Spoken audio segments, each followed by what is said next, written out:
It's going to be a long 12-hour drive back.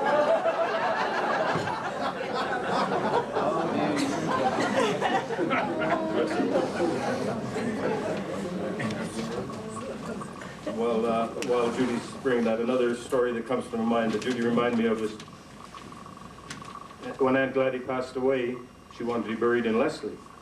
And the local funeral chapel there was kind of busy, but they'd asked Brian and myself if we'd take the van in at that time and pick her remains up. And so Brian and I left real early that morning after I got Brian up, because he sleeps in all the time. He drove for the first 3 hours before he woke up with him. So we got into Winnipeg and did what we had to do, and we got Aunt Gladys in the back of the van. And on the way out, and Brian hadn't stopped eating. I'm getting darn hungry by this time. And finally I said to Brian, I said, when do we pull in here and have a hamburger? And Brian said, you know, that'd be a good idea. He said, Ev's not with me and she'll never let me stop into these places, but that'd be a real good idea. What do you think Aunt Gladys should have?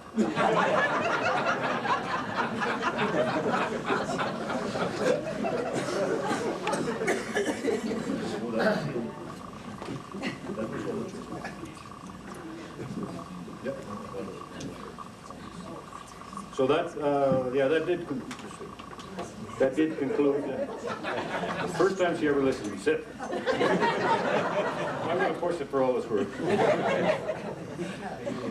Yeah. You know Arnie.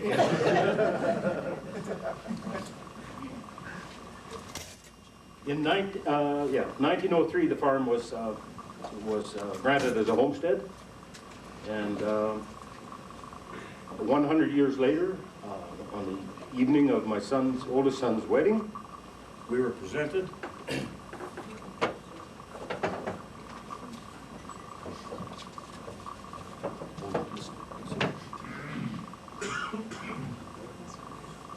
this is a 100-year Thorsteinson family farm plaque.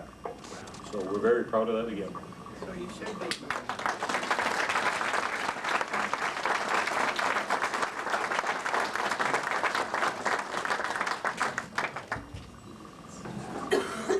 And these are the people that we are all started from. Right here, this is the original picture.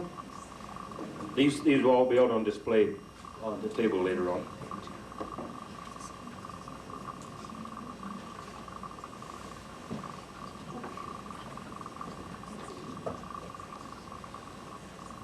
This is of the farm today where we live. I've got to say that it was totally Judy's yard work. She put all the trees, does all the gardening, cuts all the grass.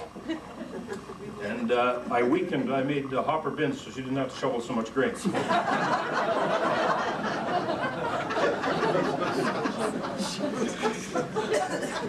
In relation to this house, this is the old 14 highway. I think you've got to stand back so you can see. This house was built in 1950 when Dad and Mom moved back to the farm. There was, from 1930 to 1950, there were some people that rented the property. The original house was back, probably over here someplace, on the same border, farther down the creek. So anyway, that's the present day farm. On the question.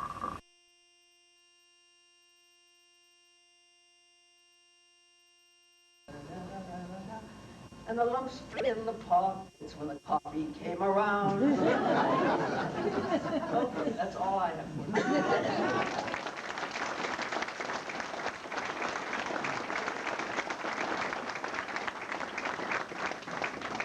Swalba and Bernie, Inner Thorsteinson's family was much younger than the rest of them. But I still see Swalba and Bernie in these fancy clothes coming off of the train when it stopped in Leslie. And that's my first vision of Bernie and Swalba. And unfortunately, Paul couldn't make it today. He's getting up there like a lot of us, and he's recuperating. Spent most of the summer in the hospital. And he's thinking of everybody. I'm sure he is.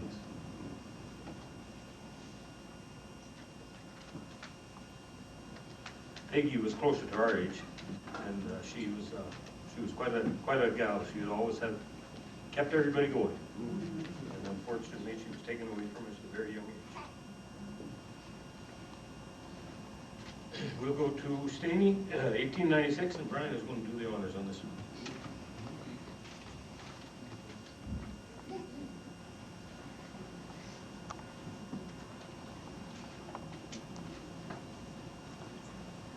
Yeah, I'd first like to just say a little bit about our MC here today.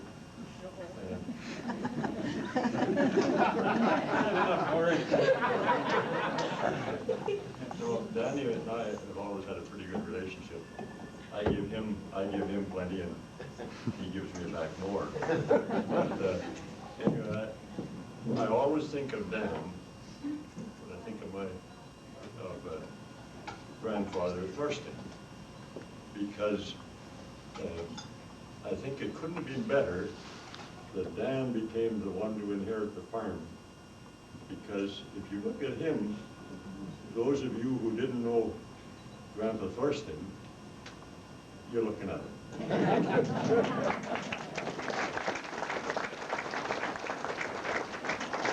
He's built like him, he looks like him. I don't think he's got as good a temperament as but anyway, we've had a good relationship. I always like to kid Danny about the farm, and I call it the Thorsteinson Empire. You know, back when it was the Bonanza days, it was a kind of an empire. Then I used to start the Thorsteinson Empire, and I'd come up to the farm and I'd you know, wave in the distance, say, everywhere you look, it's the Thorsteinson Empire. And if I thought it was the empire then, what is it now? Huge. And Danny and I get along pretty good. Just recently, I phoned them to see if they'd finished the last quarter of land this year, and because they had a little hard time harvesting with rain. Had a quarter of canola that they hadn't got off. I said, when are you going to get that quarter off? And Danny said, oh yes, we got it finished. And I said, so now you're on your 6 months holiday.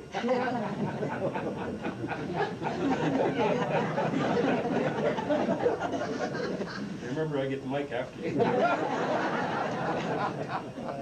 You know, I used to go to Melton, and when he was in trouble combining, who did he call on? The old expert here. I found out after a few years that when I'd volunteer my services, he'd turn them down. I realized I wasn't as much of an expert as I thought. I think I caused him more trouble than I was worth. Anyway, my chore today, and it's not a chore, of course, is to say a little bit about Uncle Stoney.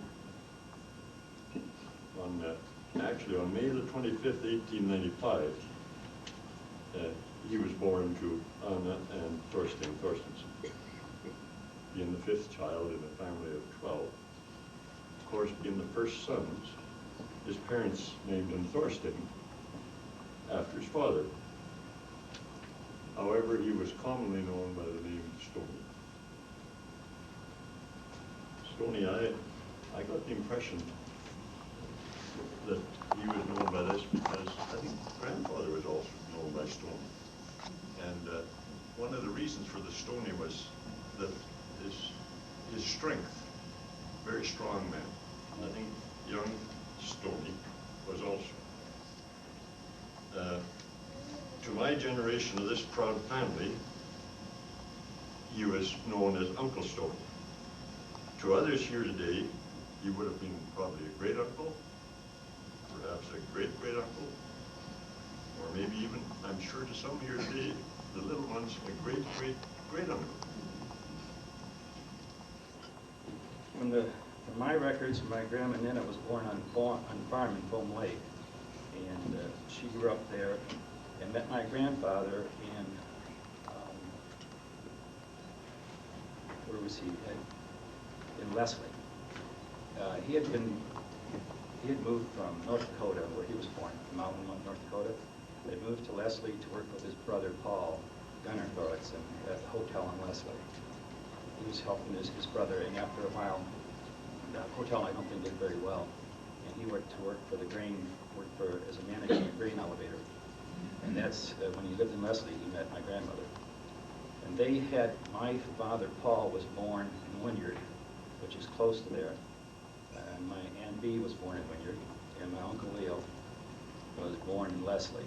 And they lived on the farm for a little while before they moved to Detroit in 1926. My dad would have been 8 years old.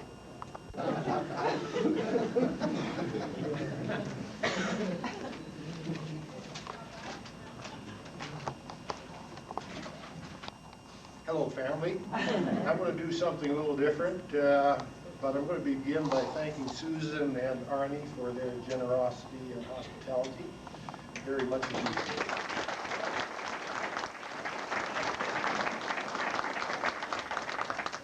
What a pleasure it is to see my 3 siblings and their spouses and their children and our grandchildren. I'm going to play an actor. I'm going to pretend that I'm my father. So use your imagination, realizing that I may go in and out of character, and that I'm not an actor. If I were alive today, I would be 107 years old, 106 years old. I was born on November 28th, 1899, in what was then the district of Assiniboia. And I was born to Anna and Thorsteinson. And I was born on Barney's Point, which is on the edge of the Flon Lake Marsh. And going out of character, Danny had me pick more stones off that blessed corner.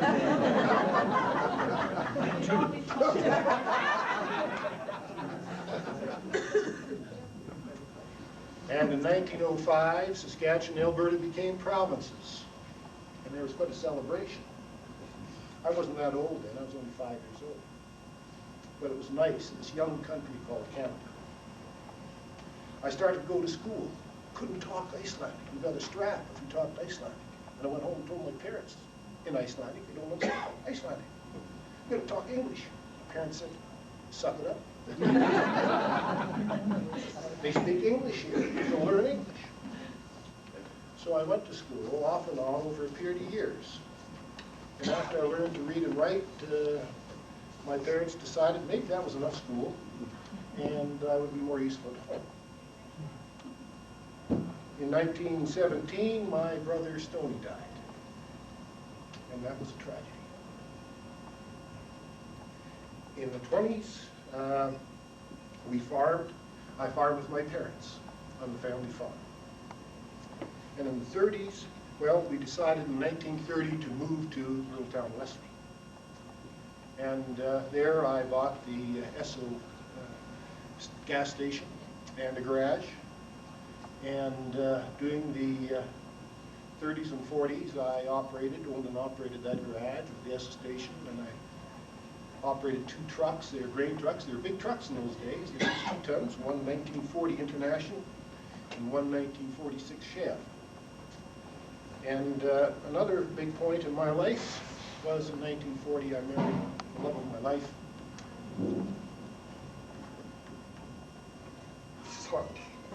Aurora Beatrice. It's not hard. And in the 40s, I had my 4 children. I married late in life. I was 40 years old, and Beatrice was 30. We had to look after our parents, because back in those days, you didn't have the nursing homes and the other things that you have now. And so Beatrice stayed with her parents